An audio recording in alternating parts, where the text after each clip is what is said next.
어제 국내 외환 시장에서 원달러 환율이 약 2개월 만에 1,300원대로 다시 진입했습니다. 물가를 잡아야 될 한국은행 입장에서는 고민이 늘어날 것으로 보이는데요. 여기에 또 잠시 후에는 올해 두 번째 금융통화회의가 열리게 되죠. 과연 어떻게 환율을 안정시켜야 될지 오늘은 이 문제들에 대해 알아보겠습니다. 도움 말씀에 한국경제신문의 한상춘 논설위원 나와 계십니다. 안녕하십니까? 네, 안녕하십니까? 네, 오늘 미국 증시 사실 어제 분위기로만 보면 추락할 것 같았는데요. 그래도 나름 선방했다 이런 평가들 나오고 있습니다. 어떻게 보셨습니까? 네, 사실 오늘 우크라이나 전쟁이 1년 내일 거는 시점에서 예. 이틀 동안 그 집중적으로 세계 경제 영향이라든가 이런 걸 좀 분석해 드려야 되겠습니다는 예. 시청자분이 요즘 그 시청자분이 경제에 대해서 지식들이 좀 해박하신 것 같아요. 일단 원달러 환율이 예상은 해드렸습니다는 예. 1,300원대 진입하니까 이 환율 자체가 최대 관심이고요. 그렇죠. 어제 그 시청자분의 질문 중에서 환율을 올린 것이 오히려 한국은행이 끌어올렸다. 저도 이 얘기는 좀 깜짝 놀랐어요. 예. 그래서 오늘 좀 정책과 관련해서 환율 문제를 좀 다른 정책적인 대응적인 측면에서 한번 시청자 문의를 풀어드리는 이런 시간을 갖도록 하겠습니다. 예. 왜 그런 그 시각들이 나왔는지 좀 보겠습니다. 일단은 어제 다우존스 지수가 한 600포인트 넘게 떨어졌고 예. 우리 코스피 지수 같은 경우에도 한 40포인트 정도. 어제 그 한국 경제 신위기론을 외국인들이 주목한다. 이런 쪽에서 이게 실제로 그 되는 게 아니라 지금 차원에서 정책적으로 여지가 있을 때 예. 이렇게 해결할 수 있을 때 이걸 풀어야 된다는 측면에서 이제 말씀을 드렸었는데요. 예. 주가는 좀 많이 떨어진 것 같아요. 그런 과정에서 오늘 그 미국 증시 우리 캐스터분이라든가 홍앵커라든가 또 전문가들에게 진단한 시각을 봤습니다는 홍앵커가 가장 시장에 대해서 적절한 평가를 하시는 것이 아닌가 생각합니다. 예. 사실 오늘 미국 증시가 혼재설에 끝나긴 했지만 어제의 미국 증시의 이렇게 급락세, 한국 증시의 급락세를 보면 이 정도만 하더라도 상당히 이렇게 선방했다 이렇게 볼 수 있습니다. 예. 역시 그 관심은 3월 회의에서 금리 인상폭이죠. 그렇죠. 그래서 1월 그 인플레 지표가 예상보다 좀 높게 나온 걸 계기로 해서 이 해석 문제에서 안정 추세에서 벗어나지 못했다. 그러면 3월 달에 금리 인상폭이 0.25% 기대대로 가는 거고요. 예. 이게 벗어났다 하면 3월에 그 금리 인상폭이 0.5% 빅스텝으로 되면서 익스펙테이션이 0.25니까 0.5% 가면 주가가 떨어지는 거죠. 예. 이런 장세가 지속되고 있다 이렇게 됐습니다. 오늘도 일중에서 그런 모습이 계속되게 됐죠. 예. 장 초반에 이렇게 선방하다가 그다음에 FOMC 내용으로 보면 0.5%포인트 금리 인상에 대해서 우호적인 시각 이것이 매파로 읽혀지면서 사실 그 주가가 장 후반에 이렇게 혼절세를 끝나는 모습을 보였다 이렇게 됐습니다. 예. 아무래도 이 저울질하는 모습, 소위 이 저울질하는 모습은 3월 회의까지 굵직굵직한 이런 일정들이 그렇게 많지는 않거든요. 그럼에 따라서 FOMC 멤버들의 매파냐 비둘기파냐 이거에 의해서 매파할 때는 주가가 떨어지고 예. 비둘기파 성향일 땐 주가가 올라가고는 변동성 장세가 3월 달까지는 그 지속되지 않겠느냐. 그래서 FOMC 멤버들의 입에 의한 천수닥 장세가 이렇게 되지 않겠느냐. 이런 예상들이 많이 나온다 이렇게 됐습니다. 예. 그렇다면 본격적인 주제로 넘어가 보겠습니다. 잠시 후면은 올해 예정된 두 번째 금통위가 열리는데요. 원달러 환율이 1,300원대로 올라간 게 막판 변수가 될 것 같습니다. 네, 아무래도 이제 막판 변수가 될 수 있는 분야는 지금 오늘 그 올해 들어서 두 번째 예. 금통위가 됩니다는 한국은행의 가장 제일선 목적은 물가 안정이지 않습니까? 그렇죠. 물가 안정이 지금 금리를 인상한 지 페드보다 먼저 추진해서 지금 1년 반이 넘도록 이렇게 금리 인상 국면이 지속되고 있는데요. 좀처럼 물가는 잡히지 않고 있습니다. 이런 상황에서 원달러 환율이 어제 1,300원 되니까 사실 환율이 올라가면 수입 물가를 자극시켜서 물가를 더 끌어올릴 가능성이 있기 때문에 예. 물가를 가뜩이나 잡지 못한 상태에서는 이 원달러 환율을 어떻게 할 것이냐. 이 문제가 지금 잠시에 있는 금통위에서도 최대 관심사, 막판 변수가 되지 않겠나 이렇게 보고 있는데요. 예. 사실 그렇습니다. 환심 문제에 있어서는 누차에 말씀드리는 작년 10월 초 이후에 3단계에 진입했거든요. 그럼 3단계는 뭘까? 표를 통해서 잠시 좀 말씀드리면 예. 1단계는 코로나 직후에 원달러 환율이 1285원에서 2021년 1월 8일 날 예. 환율이 1080원까지 하락했던 거고요. 그다음에 그 이후에는 환율이 올라가는 모습. 그래서 1080원에서 작년 10월 초에 1448원까지 환율이 올라갔던 국면이 2단계다 이렇게 보겠습니다. 그때에 더 올라갈 것이다 2,000원 일부 대학 교수가 이렇게 주장했죠. 예. 근데 이제 환율이 그때 당시에 떨어질 것이다 하는 측면에서 역시 그때부터 환율이 좀 떨어져서 1448원에서 올해 2월 초에 원달러 환율이 1228원까지 떨어졌었거든요. 예. 그런 상태에서 우리 한국경제TV도 그때에 1228원을 할 때 3단계로 진입하느냐 할 때 이때 정책 단계 포지션이 중요하다. 정책 일관성을 유지해야 된다. 그렇지 않으면 외국자본 이탈된다. 환율이 올라간다. 그래서 당시에 원달러 환율이 28원 급등한가 앞으로도 계속 올라간다는 제목으로 이렇게 방송해 드린 적이 있습니다는 그 추세가 되면서 어제 원달러 환율이 2개월 만에 1,304원으로 마감됐습니다. 예. 그래서 1,300원대 진입하니까 킹달러, 갓달러 얘기가 나오는 거고 그다음에 외환 당국의 포지션이 굉장히 중요하죠. 예. 왜냐하면 지금 원달러 환율이 이렇게 적정 환율 수준으로 볼 때는 1,235원이니까 지금 1,300원 진입하다 보니까 결국 적정 환율 수준보다 상당히 위에 있거든요. 예. 그러면 수입 물가 잡는 측면에서 금리 인상 통해서 원화 절상시켜. 이런 측면 하나. 예. 그다음에 적정 환율 수준보다 높으니까 이것은 환율을 안정시켜야 되지 않느냐. 환율 자체적인 태생적 문제 예. 이런 것 때문에 사실 정책 당국이 지금 금통위에서 어떤 쪽의 포지션을 취할 것인가 하는 쪽이 지금 기업을 비롯해서 모든 지금 달러 투자하는 사람들 굉장히 많지 않습니까? 예. 모든 사람의 관심이다 이렇게 보겠습니다. 그렇다면 이렇게 원달러 환율이 적정 수준보다 높아진다면 물가를 안정시키기 위해서 금리를 추가적으로 올려야 한다는 이런 방안들을 먼저 생각할 수 있지 않겠습니까? 당연히 그런 방안이 먼저 나오겠죠. 예. 그래서 금통위에 관심이 되는 거죠. 그런 과정에서 자 지금 한국은행이라든가 예. 그다음에 금통위원들은 물가를 안정시킨다는 측면에서 금리를 올려서 원달러를 하락시켜서 달러에 대비해서 원화를 절상시켜서 수입물가를 안정시켜야 된다 하는 입장이 물가를 잡지 못하는 상태에서는 그거에 대한 유혹은 강하겠다 이렇게 보겠습니다. 예. 너도 뭐 다들 아시겠습니다는 지금 한국은행은 세계 어느 국가보다도 긴축 기조를 가장 오랫동안 유지하고 있죠. 우리가 지금 이번에 금리 인상 국면이 들어갔던 것이 2021년 8월이니까 예. 작년에 FMC가 금리를 올릴 때가 작년 3월이었거든요. 이거보다 7개월 앞서서 장기간 동안 긴축 기조를 유지하는 상태죠. 예. 그러다 보니까 자 금리를 올리면 뭐 MZ 세대든가 이런 사람들의 희생이 따르니까 확실하게 물가를 잡아야죠. 그렇죠. 확실하게 물가를 잡아야 되는데요. 지금 물가는 작년 그 소비자 물가 상승률이 5%로 안정되다가 1월 달에 다시 또 5.2% 올랐거든요. 예. 그런 상태에서 자 금리 인상이 이렇게 물가를 잡지 않으면 다른 쪽에 희생이 되는 거거든요. 그래서 MZ 세대라든가 소상공인이 이렇게 경제 활동이 굉장히 축소되는 이런 걸 바탕으로 해서 작년에 4분기 성장률이 마이너스 0.4까지 역성장했습니다. 예. 그 영상으로 보면 물가가 인플레 타겟팅 수준보다 2배 높다. 그리고 경제 성장은 마이너스 거꾸로졌다. 자, 경제 성장이 마이너스 역성장은 스태그네이션, 침체고. 예. 그다음에 물가가 올라갔지 않습니까? 인플레이션. 그래서 스태그네이션 플러스 인플레이션, 스태그플레이션이 되는 국면이 지금 상태죠. 이런 상태에서 한국은행 입장에서 이 문제를 굉장히 주목해서 보는데요. 자, 물가 안정시켜야 됩니다. 예. 근데 환율은 지금 1,300원 또 올라가고 있습니다. 그런 상태에서 수입 물가를 안정시키기 위해서 과연 이렇게 금리를 올려야 될 것이냐, 원화 절상을 위해서. 근데 두 가지 측면을 말씀드리겠습니다. 예. 유혹은 강하다. 일단은 지금의 수입 물가를 안정시켜야 되는 가장 이렇게 유혹을 할 수 있는 부분은 두 가지 측면입니다. 지금 인플레 측면은 사실 공급 측 요인이 강하다. 예. 수입 물가를 잡아야 물가가 안정된다 하는 측면에서 원달러 환율이 올라가면 수입 물가를 자극하게 되지 않습니까? 그렇죠. 이런 측면에서 이번에 인플레 요인이 공급 측 코스트 푸시 요인이기 때문에 그 유혹이 강할 수가 있다. 첫 번째.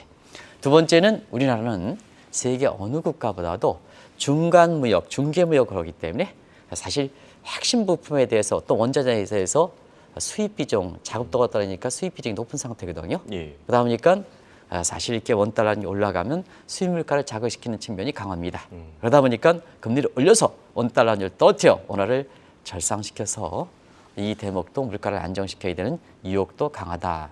근데 여기 시청자분께서 질문해 주신 것처럼 자, 지금의 과연 한국은행이 금리를 올려서 원화를 절상시켜서 수입 물가를 안정시켜서 물가를 잡는 방법이 과연 옳은 정책인가 하는 것을 지금부터 궁금증을 풀어보도록 해보겠습니다. 예. 그렇다면은 말씀하신 대로 이렇게 유혹이 강할 것 같은 상황에서 원달러 환율을 분석하기 위해서는 이 환율이 최근 들어서 급등하는 요인부터 체크해봐야 되겠죠. 네, 우리 측 요인에 의해서 원달러이 올라간다면 사실 그 금리를 올려서 원화를 정상시키는 이런 정책 효과가 나타날 겁니다. 예. 그런데 최근에 원달러 환율이 1,300 올라갔던 측면이 우리가 아니라 다른 측 요인이 제공한다면 우리로서는 그런 방안들이 오히려 정책적으로 부작용이 많이 날 수 있다는 것을 이렇게 말씀드리겠습니다. 예.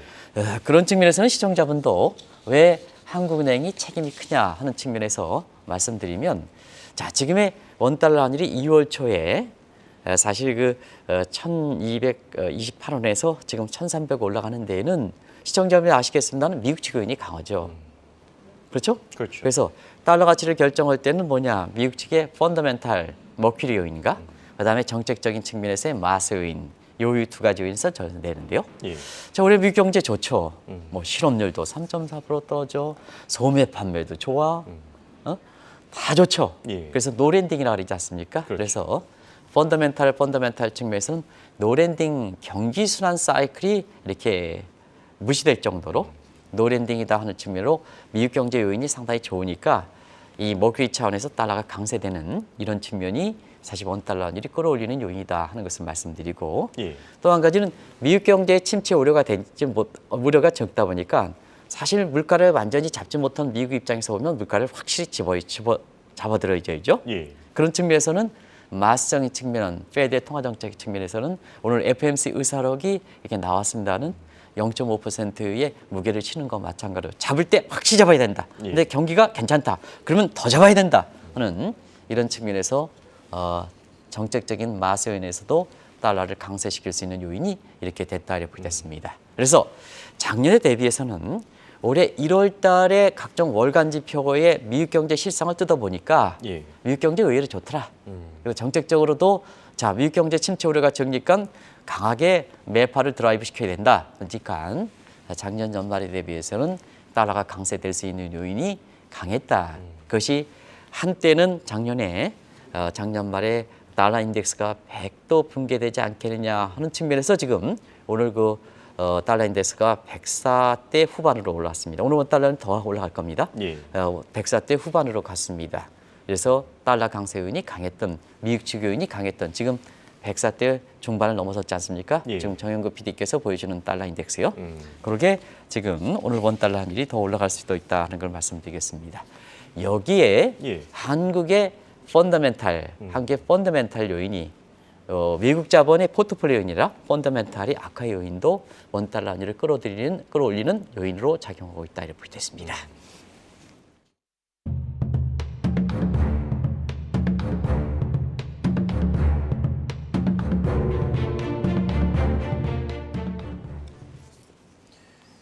방금 한국의 펀더멘탈 문제를 지적하셨는데 아무래도 뭐 날이 갈수록 늘어나는 무역 적자가 좀 문제가 될 것 같습니다. 네, 이 대목은 올해 외환 시장이라든가 예. 한국 경제 해외 시각, 특히 글로벌 인베스트뱅크들이 한국에 자금을 집어넣느냐 하는 그리고 우리가 정책적으로 이렇게 걸려 있는 3월 달에 세계 채권 지수, 선진국 편입 문제, 예. 그다음에 6월 달에 MSCI의 정례 평가에서 한국의 선진국의 예비 명단에 들어가느냐 이 여부를 결정할 때 굉장히 중요한 요인이다 하는 것을 누차 말씀드렸습니다. 예. 무역 적자 안 들죠. 1월 달에 127억 달러 적자. 이거 굉장히 줄여야 됩니다 하는 쪽도 우려 차원에서 말씀드렸는데요. 2월 달에 줄어들지 않고 있습니다. 그래서 2월 달도 여기 한 60억 달러가 늘어서 지금 186억 달러입니다. 2월이 아니고 2월 20일까지 수치입니다. 예. 이 추세를 본다면 연간으로 사상 최대 규모를 기록할 거로 이렇게 보이고 있거든요. 근데 이게 이제 어떤 요인에 의해서 그러느냐 하는 측면은 수입 증가에 의해서 무역 적자가 이렇게 확대됐다. 한국 경제 좋다는 얘기입니다. 근데 우리의 주력 제품 반도체라든가 이런 수출 부진에 의해서 무역 적자 확대되는 것이 정책당으로 해서 심각성을 인정해야 됩니다. 2월 초에 환율이 1228원까지 떨어졌을 때 예. 그때 아이고 외국자본도 들어와 환율은 떨어져 그러다 보니까 국민연금이라든가 이런데 달러 수요하는 부분에서 정책적으로 일관성을 유지 못하고 풀어둔 대목에 대해서 그건 잘못된 정책이다 하는 것도 시청자님 말씀드리는데요. 예. 왜냐하면 이 무역 적자가 우리의 주력 수출 제품의 부진으로 해서 무역 적자가 확대되는 측면이 앞으로도 쉽게 개선될 수 없다. 그래서 당시에 120억 달러 늘어났을 때도 2월 달에 쉽게 줄이지 못합니다. 추경호 부총리 거는 이게 1월 달이 마지막이지 않느냐. 무역 적자도 개선되겠다 하는데 그렇지 않지 않습니까? 예. 20일까지 60억 달러가 늘었습니다. 전통적으로 2월 달은 짧기 때문에 무역 적자가 이렇게 그렇게 확대되는 다른 계절적 요인은 아닌데도 불구하고 예. 굉장히 확대되고 있죠. 그런데 앞으로도 지속될 것이냐 하는 측면은 지속될 가능성이 높습니다. 우리가 이 표는 누차에 보여지죠. IMF가 우리의 경제 수출사에 대해서 우리 주력 제품의 수출을 증대시켜서 자 무역수지 적자를 개선시킬 수 있는 양대 국가들은 성장률이 좋습니다. 1월 전망으로 보면 자 1월 말에 미국 경제 성장률이 IMF 전망으로 보면 1.0에서 1.4 미국 경제 성장률 상향 조정됐죠. 예. 중국도 4.4에서 5.2 근데 한국은 성장률이 2.0에서 1.7로 떨어졌습니다. 이게 무슨 뜻일까? 중간자 입장에서 양대 국가들이 경제 성장이 올라가는데 한국의 중간자 입장에서 이것을 누리지 못한다는 얘기입니다. 샌드위치적인 그런 측면에서 한국 경제가 지금은 그동안 그동안 과거 정부서부터 기업을 두들겨 패니까 설비 투자가 제대로 안 됐거든요. 설비 투자는 경제에서 보면 연령을 이렇게 젊게는 봄날에 지금 이게 산에 올라가면 봄에 이제 본격적으로 하게 되는데요. 예. 그때부터 쭉 이렇게 해서 푸릇푸릇한 물을 올라오거든요. 그래서 그것이 뭐 산에서 이렇게 하지 말아야겠습니다는 그 수레인가요? 무슨 물 있잖아요. 예. 그게 나오는 배경이 되거든요. 그거에 해당되는 것이 기업의 설비 투자인데 그게 제대로 안 됐습니다. 그러다 보니까 경제 환경이 급변한 상태에서 설비 투자가 제대로 안 되면 연령이 아주 이렇게 늙어지는 거죠. 졸업 문제가 되다 보니까 예. 지금 양대 국가들이 성장률이 올라가는데도 불구하고 자 우리 성장률 거꾸로 떨어진다. 거꾸로 떨어진다는 것은 뭐냐? 우리 수출이 제대로 안 된다. 무역 적자는 쉽게 개선되지 않는다. 추 부총리가 2월 달 돼서부터는 개선된다. 그렇지는 않다. 문제 심각성을 2월 초에 지적됐던 것이 고스란히 전개되는 상황이다 이렇게 됐습니다. 지금 얘기를 이렇게 듣고 보니까 최근 원달러 환율이 급등하는 게 지금 미국 측 요인도 강하고 한국의 펀더멘털 문제라면 이 금리 인상만으로 이렇게 뭐 환율을 잡겠다 이게 묘수가 아니라 악수가 될 것 같은데요. 네, 아주 중요한 지적을 했는데요. 뭐든지 이렇게 환율 정책으로 하면 그 원달러 환율이 올라가는 요인을 정확하게 진단해야 되고 그다음에 그 진단된 내용을 정책을 가져갔을 때는 우리 정책적으로 핀다 하더라도 효과가 있을 것이냐 이것도 점검해야 됩니다. 예. 그래서 지금 이 영상으로 보면은 원달러 환율이 떨어서 가뜩이나 인플레를 잡지 못한 상태에서 금리를 올려서 원화를 절상시켜서 사실 이것을 잡아야 된다 하는 이런 측면에 금통위에서 가져갈 수 있는 정책이 될 수가 있겠습니다는 과연 그것이 바람직한 정책인가 하는 것을 지금부터 한번 보겠습니다. 예. 자, 원달러이 올라가는 요인 지금까지 말씀드렸습니다. 대부분 미국 측 요인이 많다고 말씀드렸습니다. 그런데 뭐든지 정책 변수는 우리가 통제할 수 있느냐, 통제하지 못하느냐. 통제하면 우리가 가져가는 정책이고요. 통제하지 못한다면 사실 우리가 정책적으로 가져가는 데에는 한계가 있고 예. 한계가 있다 보니까 모든 정책은 양면성을 갖고 있기 때문에 부작용이 많이 나타난다. 이렇게 보시면 되겠습니다. 자, 그러면 이런 차원에서 최근에 원달러 환율을 급등시키는 미국 측 요인이 과연 우리가 금통위원들이 정책 수단으로 이것을 사실 풀어갈 수 있는 이렇게 이 변수겠느냐? 그렇지는 않습니다. 통제가 가능하지 못하고 행태 변수입니다. 예. 이 변수에 대해서는 다시 한번 이렇게 시청자분한테 말씀을 드리고요. 또 금통위원들한테는 말씀드리겠습니다. 두 번째는 설령 금리를 올려서 원화를 절상시켜서 수입 물가가 안정되느냐. 지금까지도 사실 금리를 2022년 8월서부터 금리 많이 올렸습니다. 예. 또 원화도 절상됐습니다. 근데 물가 못 잡았습니다. 수입 물가 못 잡았습니다. 지금까지 이렇게 입증되는 것과 마찬가지로 앞으로도 지금 금리를 올려서 이렇게 원화를 절상시켜 본들 우리는 기축통화국이 아닙니다. 원화의 평가 전상 환율을 전쟁에 참여시켜서 물가를 안정시키는 미국과 같은 기축통화 중심통화 국가가 아닙니다. 누누이 말씀드리는 오히려 원화를 절상시켜서 수입 물가를 안정시키는 이 대목은 누차 말씀드리는 한국처럼 비기축통화 입장에서는 굉장히 부작용만 많이 나타난다. 그럼 어떤 부작일까? 자, 올해 들어서 외국 자본 그나마 좀 2월 초까지 많이 들어왔습니다. 예. 근데 이것이 환차익 소지다, 펀더멘탈이 아니다 하는 걸 말씀드렸는데요. 자, 물가를 잡기 위해서 수입 물가를 안정시키기 위해서 지금 금리를 올려봐라. 금리를 올려봐라. 그러면 비기축 통화에서 물가를 안정시키지 못한다. 정책의 한편 부작용이 나타나. 어떤 부작용? 저기 있습니다. 자, 금리를 올리면 수출이 더 안 됩니다. 역성장 더 지속될 수가 있습니다. 예. 그리고 금리를 올리면 어떻습니까? 결과적으로 두 가지 측면. 일단은 수출 사이드에서 오면 수출이 안 되는 측면도 있고, 두 번째는 금리를 올리면 MZ세대든가 소상공인이라든가 또 있는 사람들도 금리 부담 때문에 안 쓰게 됩니다. 예. 현금 움켜쥐게 됩니다. 그럼 민간 소비가 더 위축돼서 내수도 더 위축됩니다. 그러면 펀더멘탈 측면에서 더 악화되니까 외국 자본 나가겠습니까? 안 나가겠습니까? 나가야 되는 거죠. 예. 나가야 되는 거죠.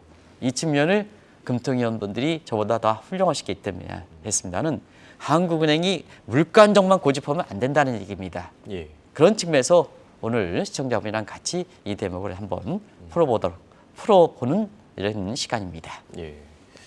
상당히 공감 가는 내용들인 것 같은데요. 한국은행 입장에서는 고민이 참 많을 것 같습니다. 그렇다면 어떻게 해야 되겠습니까? 네, 외환 정책은 한국의 다른 정책과 달리 원 달러이기 때문에 예. 미국 측 요인과 한국 측 요인 그리고 중국과 일본과 같은 모든 요인이 결제 통화의 비율을 압니까? 모든 요인이 반영되는 거다 이렇게 됐습니다. 예. 모든 요인이 반영될 때 우리처럼 중심국이 아닌 국가들은 정책의 일관성을 유지하는 게 굉장히 좋은 겁니다. 그래서 2월 초에 원달러 환율이 1228원 갈 때 이때 국민연금이라든가 이런데 달러 수요라든가 이런 좀 풀어버렸습니다. 풀어버렸습니다. 예. 그래서 그때 아주 호되게 이 시간을 통해서 이거 좀 잘못된 정책입니다. 일관성 유지하는 게 좋다 하는 이런 측면인데요. 자, 이창용 한국은행 총재가 최근에 국회에 가서 이렇게 한국은행 국정보고할 때 드러난 사실입니다. 아마 시청자분이 이 대목을 보고 한국은행이 원달러 환율을 끌어올렸다 이렇게 얘기를 나오는 것이 아닌가 생각하는데요. 예. 그 대목 관련해서 좀 보겠습니다. 자, 한국은행이 이번에 국정연설 이렇게 국회 보고한 거를 보면 넘어 달러를 위안보위가 넘어 달러를 집중하고 있습니다. 물론 이제 외화의 그 보유 비중을 이렇게 공개적으로 드러나는 것은 국가 기밀 사항입니다. 예. 근데 이때 위안보유가 드러난 사실 신문에서 보면 72%를 달러를 가져가겠다. 두 가지 측면입니다. 지금처럼 경제가 다극화되는 시대에 각국들은 각국의 위안보유에서 달러 비중을 줄이고 예. 그 다음에 뭐냐 결국 경제 다극화 맞춰서 외화 보유비를 다변화시키는데 자 한국은행이 달러를 이렇게 집중시키면 한국 경제가 위험성 규모는 세계 10대 대국인데도 불구하고 또 한국의 외화의 독립성이라든가 이런 거에서 대외적으로 이런 부분에 우리가 완충을 시켜야 되는 경제 대국적인 측면에서 이 달러를 72% 가져간다면 그 자체가 달러 수요를 촉진시키는 요인입니다. 그러면 원달러 환율 원달러를 끌어올려서 결과적으로 보면 수입 물가를 더 증대시켜서 결과적으로 보면 우리 물가를 안정시키지 못하지 않습니까? 그러면 시청자의 문의가 충분히 충분히 되는 것은 예. 자, 한편으로 금리를 올려서 수입 물가를 안정시킨다 하는 정책을 하고 정작 위안보에서 달러를 72% 가져가면 이게 정책적으로 엇박자가 되는 게 아니냐. 예. 이런 쪽의 시청자분의 문의는 아마 금통위원분들이 사실 이런 거에 대해서 기득권을 내려놓고 이런 열린 지식으로 한 번 정도는 검토 시점이 아닌가 하는 생각이 듭니다. 그리고 두 번째는 국민연금 KRS 해외에 투자하면 수익이 많이 증가하면 일성이 있습니다. 예. 그런데 작년에 국민연금 얼마나 해외 투자 가지고 노후를 위해서 하는데요. 얼마나 손실을 많이 기록했습니까? KRS에서 보면 최이남 전 전 사장이 있을 때는 한 42조 이렇게 벌어들였는데요. 또 후임 같은 경우는 작년에 물론 세계적으로 이렇게 증시가 안 좋은 측면에서 나는 엄청나게 달러 수요를 증대시키는 상태에 해외 투자하는 상태에서 손실을 까먹었거든요. 근데 이 국민연금이라든가 이 KRC 이때 있잖아요. 이런 측면에서 환율을 안정시켜야 되지 않습니까? 예. 근데 여기 왜 해외 달러 수요를 한다고 해서 수익도 내지 않는 상태에서 이거 왜 이렇게 달러를 풀어놓습니까? 이거 안 된다는 얘기입니다. 예. 그래서 정책의 일관성이 굉장히 중요하다는 얘기입니다. 그리고 최근에 환율이 이렇게 올라가니까 또다시 한미 간 통화 수완 문제가 불거되지 않습니까? 예. 상시적인 통화 수완 문제는 미국의 주도권은 페드에 있는 겁니다. 우리가 환율이 올라가면 이거 얘기하고 우리가 환율이 떨어지면 쑥 들어가? 안 되는 거죠. 그렇죠. 안 되는 거죠. 뭐든지 여유가 있을 때 이런 문제를 풀어가는 거거든요. 열세 있을 때는 우리가 여유가 있을 때 풀어가는 겁니다. 예. 궁핍하면 그게 결과가 안 나오는 거거든요. 그런 측면에서 정책 당국 입장에서도 그걸 한번 생각해 볼 대목이 아닌가 생각합니다. 마지막 질문까지 제가 시간이 많이 경과돼서 예. 좀 말씀드리면 지금은 펀더멘탈이 중요하다. 원달러 환율이 올라가서 수입물가를 자극시킨다. 금리를 올려서 환율을 안정시킨다. 이거 잘 안 됩니다. 예. 안 됩니다. 그런 측면에서 지금은 경기를 좀 부양시켜서 인플레를 좀 어느 정도 용인하고 예. 경기를 부양시켜서 펀더멘탈이 강화시키는 것이 경련화시키는 것이 그렇습니다. 미국도 지금 경기 부양, 다른 국가들도 no tightening, 한국경제신문의 no tightening, 미국식으로 쫓아가지 않는 no tightening, 긴축을 하지 않겠다 하는 입장이지 않습니까? 그런 것을 좀 이번에 잘 반영해서 금통위의 결과가 좀 국민 편에서 특히 약자에 해당되는 MZ세대와 소상공인 입장에서 사실 그 결과가 나왔으면 바란다 하는 걸 말씀드리겠습니다. 네. 일관된 정책 기조로 펀더멘탈을 기르는 게 급선무다 이런 생각이 드네요. 지금까지 도움 말씀에 한국경제신문의 한상춘 논설위원이었습니다. 네, 고맙습니다. 네, 고맙습니다.